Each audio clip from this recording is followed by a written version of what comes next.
Pemerintah Kabupaten Tulang Bawang melalui Dinas Pertanian dan Peternakan Kesehatan Hewan melakukan vaksinasi untuk mencegah penyebaran virus penyakit mulut dan kuku ke hewan ternak. Vaksinasi itu dilakukan di Kampung Pancakarya, Purnajaya, Kecamatan Banjar Agung, Tulang Bawang pada Rabu 22 Januari 2025. Kepala Bidang Peternakan dan Kesehatan Hewan Tulang Bawang, Subagio, menuturkan vaksinasi ini dilakukan atas respon virus PMK yang sudah tersebar di beberapa wilayah di Indonesia. Walaupun Kabupaten Mesuji saat ini belum ditemukan kasusnya, pihaknya harus melakukan tindakan pencegahan, salah satunya dengan vaksinasi. Subagio mengatakan saat ini pihaknya telah menerima jatah vaksinasi sebanyak 30.000 vaksinasi. Nantinya, kata dia, puluhan ribu vaksinasi itu akan disebarkan ke hewan ternak yang ada di Kabupaten Tulang Bawang. Maka dari itu, untuk mempercepat, pihaknya menggunakan cara door to door. Dikatakannya, sampai saat ini pihaknya telah mencapai 500 hewan ternak yang divaksin. Untuk selanjutnya, vaksinasi itu akan diteruskan secara bertahap sampai selesai. Ia pun berharap dengan vaksinasi yang dilakukan bisa mencegah virus PMK menular ke hewan ternak yang ada di Kabupaten Tulang Bawang, sehingga para peternak di Tulang Bawang dapat tetap tenang dan tidak sampai merugi akibat wabah virus PMK. Di sisi lainnya, peternak bernama Abu Wahab mengaku sangat terbantu atas pelayanan vaksinasi PMK ini, sebab ia merasa khawatir dengan adanya wabah virus PMK yang bisa saja akan berdampak pada hewan ternaknya. Tervaksin. Untuk sampai dengan hari ini kurang lebih sudah ada 500-an ekor yang sudah kita vaksin. Itu tersebar di 3 kecamatan, di Kecamatan Banjarbaru, Meraksa Aji, sama Gunung Menang. Untuk jumlah populasi untuk ternak Pak, sapi Pak? Jumlah populasi ya. Populasi ternak kita kurang lebih untuk sapi kurang lebih ada 34.000 ekor. Sampai hari ini Pak, ada sudah yang terjangkit Pak? Kalau sampai dengan hari ini alhamdulillah tidak ada yang laporan dari teman-teman petugas di lapangan yang melaporkan bahwa sudah ada ternak sapi yang terjangkit penyakit PMK. Intinya aman Pak ya untuk sampai nanti Lebaran dulu atau ya, kita harapkan aman. Yang penting makanya itu kita gerakan vaksin ini ya, syukur alhamdulillah khususnya Kabupaten Tulang Bawang mendapatkan bantuan vaksin kurang lebih 30.000 dosis untuk vaksinasi PMK. Untuk vaksin dilakukan berkala Pak ya? Vaksinnya dilakukan berkala. Jadi nanti ada vaksin tahap 1, 2, dan 3 dan seterusnya seperti itu. Fenomena penyakit mulut dan kuku atau PMK pada hewan ternak kembali merebak di sebagian wilayah Indonesia pada awal Januari 2025 ini. Di Lampung, Dinas Peternakan dan Kesehatan Hewan Provinsi Lampung mengkonfirmasi terdapat 2 titik lokasi peternakan yang dipastikan terjangkit PMK.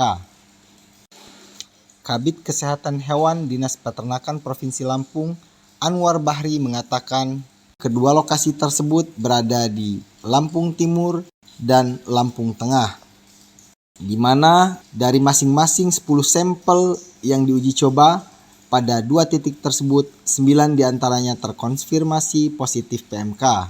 Meski begitu, Anwar meminta masyarakat dan peternak tak perlu khawatir dengan penyebaran PMK. Pasalnya, pihaknya mengklaim bahwa 80% hewan ternak di Lampung sudah tervaksin, sehingga gejala yang ditimbulkan tidak separah sebelumnya yang bisa mengakibatkan kematian pada hewan ternak. Anwar juga mengatakan bahwa Dinas Peternakan setempat telah mendistribusikan sebanyak 10.000 dosis vaksin ke seluruh daerah di Lampung. Selain itu, pihaknya juga melakukan pengawasan terkait distribusi hewan ternak yang masuk dan keluar Lampung. Penyakit mulut dan kuku ini bisa disembuhkan dengan cara pemberian vitamin, kemudian peningkatan biosecurity ternak dengan pemberian desinfektan dan lain sebagainya, dan juga obat-obatan yang bisa kita contoh asam, cuka, dan lain sebagainya itu bisa kita oleskan di luka, itu juga membantu proses penyembuhan ternak. Dan di samping itu pencegahan utama adalah melalui vaksinasi dan pembatasan lalu lintas ternak dari luar daerah, terutama yang masuk ke Lampung. Nah, saat ini memang di Lampung sudah ada yang terkonfirmasi positif, terutama di Kabupaten Lampung itu 1 titik ya. Kemudian di Lampung Tengah itu ada 1 titik, dan itu sudah terkonfirmasi secara laboratorium, artinya positif. Nah, tetapi kita tidak perlu khawatir karena Lampung ini hampir 80% ternak besar kita itu sudah tervaksin. Ya. Jadi gejala yang ditimbulkan itu tidak separah tahun 2022. Ya. Yang sampai dia berlebih, kemudian sampai pincang dan roboh bahkan mati. Nah, sekarang ini gejala yang ditimbulkan itu cuman kayak ngeces.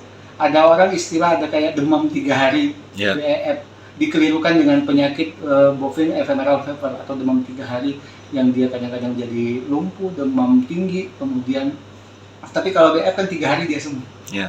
Tapi kalau yang PMK dia akan berlanjut dengan proses kepincangan dan lain sebagainya. Dan yakin bahwa dalam 14 hari ketika penanganannya ini bisa tepat menghubungi petugas kita di tingkat lapangan, ini bisa kita sembuhkan. Jangan buru-buru dijual.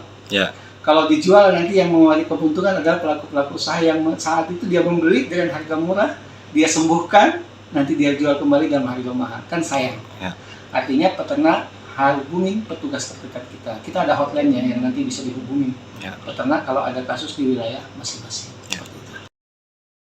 Antisipasi merebaknya kasus PMK kepada ternak di Lampung Selatan, Badan Karantina Indonesia melalui Balai Karantina Hewan, Ikan, dan Tumbuhan Lampung Selatan, Pelayanan Pelabuhan Bakauheni melakukan pengecekan kepada hewan ternak atau checkpoint.